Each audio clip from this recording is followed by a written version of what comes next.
고3 수험생인 오빠를 위해 엄마는 친구의 아들을 과외 선생님으로 불렀다. 머리를 노랗게 염색하고 두꺼운 안경을 쓰고 나타난 남자는 고려대학교 2학년생이라고 했다. 그의 이름은 이관이었다. 교회와 일밖에 모르는 남자, 패션도 모르고 유행도 모르고 재미없는 남자. 무슨 일이든 엄마에게 물어보고 허락을 받아야 하는 마마보이. 어머니와 여동생을 이상할 정도로 챙겨서 결혼하면 꽤나 속상하게 할 것 같은 남자. 그때 내 눈에는 그렇게 보였다. 모든 걸 떠나서 관이 오빠는 한마디로 내게는 결혼하고 싶지 않은 남자였다. 관이야, 올해 안에 은주랑 결혼해라. 네? 네. 30살이 되던 그해 나는 그렇게 교회 오빠 이관희와 결혼하게 되었다. 남편의 직장 생활은 성공적이었다. LG전자 MC연구소에서 연구원으로 근무하던 남편은 헤드헌터의 스카우트를 통해 세계적인 무선 통신회사 퀄컴으로 이직했다. 그리고 그 회사에서 엄청난 성과를 냈다고 인정받아 얼마 후에는 주재원으로 독일에 가서 살 수 있을 거라고 했다. 나는 독일에 가서 결혼 전 포기했던 유학에 박사 공부도 하고 휴가 시즌마다 자동차에 온갖 짐을 싣고 유럽 곳곳을 여행하는 상상을 했다. 그리고 임신 중인 아이에게 유럽에서 우수한 교육을 받게 해줄 수 있다는 생각이 들었을 때 너무 흥분해서 오 마이 갓을 외쳤다. 그리고 2015년 9월 10일 오후 5시 57분 14시간의 긴 진통 끝에 예쁜 딸아이를 출산했다. 결혼 후 3년 4개월 만이었다. 산후조리원에서 2주 동안 모유 수유에 온통 정신이 팔려 있을 때였다. 은주야, 어제 새벽에 배가 너무 아파서 혼자 앰뷸런스 타고 병원에 실려갔었어. 얼마나 아픈지 창자가 끊어지는 느낌이 뭔지 알겠더라고. 입원하라고 했는데 은주 내일 산후조리원 퇴소니까 은주 집에 데려다주고 입원하려고 해. 내일 보자. 그리고 며칠이 지났을까? 은주야, 놀라지 말고 잘 들어. 장염인 줄 알았는데 검사하다 보니 대장 안에 혹이 생기고 모양이 이상하다고 떼어서 실은 조직 검사를 했었거든. 근데 대장암이라네. 너무 걱정하지 마. 수술하면 나을 거니까. 알았지? 수술을 시작하고 1시간쯤 지났을까? 수술실로부터 호출이 왔다. 잘 들으세요. 좀 상황이 안 좋아요. 사실대로 말씀드리면 많이 안 좋습니다. 이미 암이 온몸에 퍼졌어요. 복막에 좁쌀처럼 퍼지는 복막 전이 상태입니다. 분화도가 빠른 세포암이고요. 방광에도 전이가 돼서 대장암 4기라고 볼 수 있습니다. 수술실 앞에서 나는 절규하며 기도했다. 잘못했어요, 주님. 저한테 바라시는 게 뭔가요? 선교할게요. 평생 봉사하고 살게요. 주님 원하시는 거 다 할게요. 우리 관이 오빠를 살려만 주세요. 주님이 원하시는 모든 것을 다 바칠게요. 제발. 고통스러운 하루였지만 시간은 속절없이 흘러갔다. 소연이는 무럭무럭 자라 100일이 되어 첫 세례를 받았고 집에서 100일 잔치도 열었다. 그리고 시어머니의 환갑잔치까지 무사히 마쳤다. 차츰 남편의 투병 생활에 모두 적응이 되어가는 듯했고 나도 믿음으로 마음의 안정을 찾을 수 있었다. 2015년 12월 31일 시어머님이 연락이 닿질 않았다. 남편은 내게 엄마 집에 가보라고 했고 나는 소연이를 친정엄마에게 맡긴 채 별다른 생각 없이 시어머님 집으로 향했다. 집에 도착해서 벨을 눌러도 인기척이 없었다. 밤인데 집안은 불이 다 꺼져 있었고 보일러를 켜놓지 않아 바닥은 냉골이었다. 옷방 문을 열자마자 어둡고 차가운 방 안에 스카프로 목을 매달고 싸늘한 주검이 되어 있는 사람이 보였다. 시어머니였다. 남편이 도착했다. 경찰들 사이에 둘러싸여 있는 나를 안아주며 말했다. 은주야, 괜찮아. 많이 놀랐지?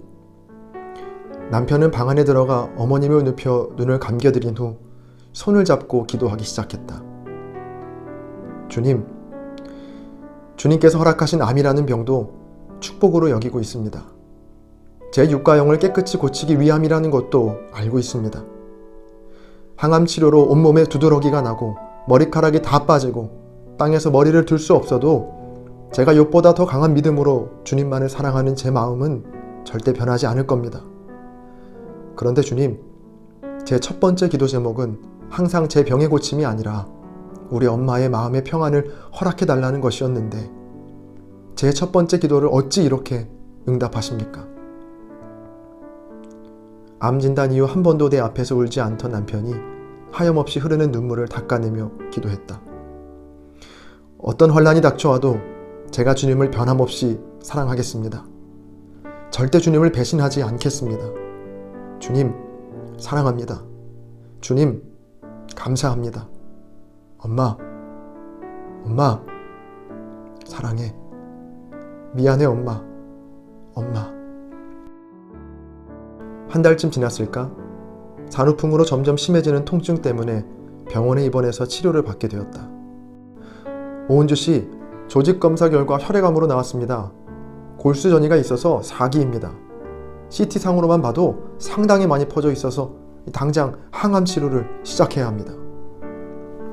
눈물과 동시에 웃음이 나왔다. 기도해야만 했다. 하나님, 제 기도에 응답하셨군요.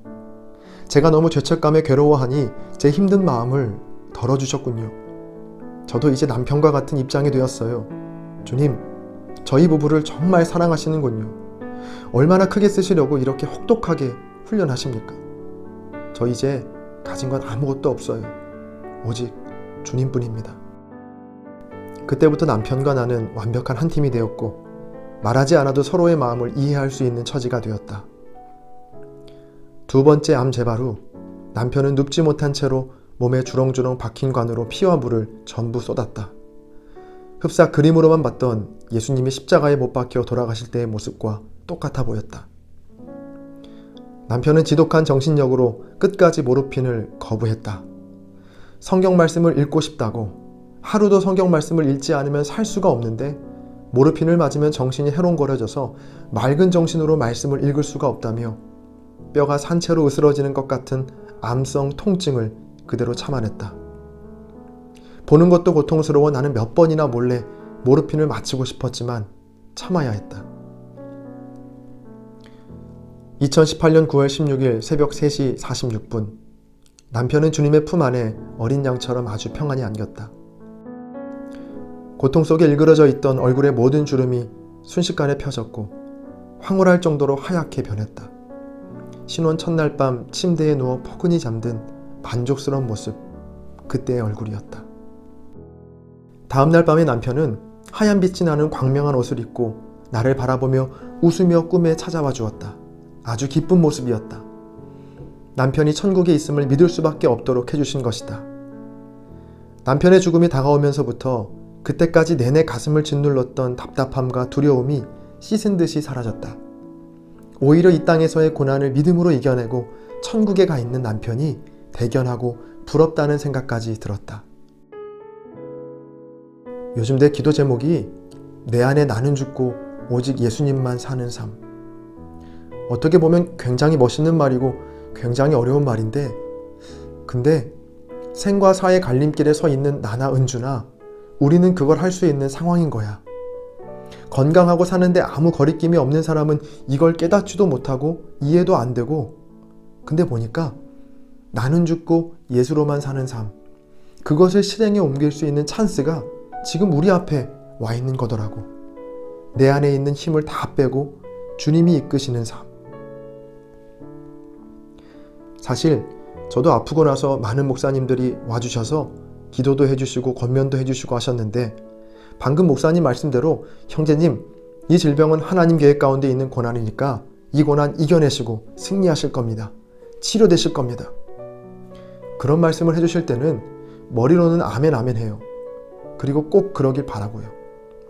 근데 정말 뜨거운 눈물을 흘리게 하는 기도는 저로 하여금 십자가의 능력, 다시 한번 복음을 상기시켜주는 그런 기도, 십자가 앞에 내가 얼마나 죄인된 사람인지를 깨닫게 해주시고 또 십자가의 능력으로 내가 죄사함을 받고 하나님의 자녀가 되었다는 그 감격을 일깨워주는 그런 기도.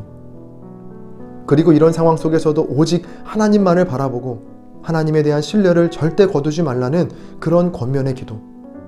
그런 기도를 들었을 때 오히려 더 마음이 뜨거워지고 눈물이 많이 나더라고요. 저도 하나님께 서운한 마음이 들 때가 있는데 그럴 때마다 하나님을 원망하지 않는 방법이 저는 나만의 손익계산서를 쓰거든요. 손익계산서. 이 공대생들은 항상 플러스 마이너스. 여태까지 내가 살아오면서 누렸던 은혜는 플러스, 이득이죠. 그 다음에 내가 느끼는 절망을 마이너스로 해보면 그 계산 결과는 항상 플러스예요. 지금 우리가 힘들어하고 원망하는 이유는 지금 내가 당하는 이 고통의 현실에만 집착하고 있지만 내 삶의 전체를 봤을 때 내가 받은 은혜들을 다 계산해보면 감히 하나님께 원망할 수가 없다는 게 제 결론이에요.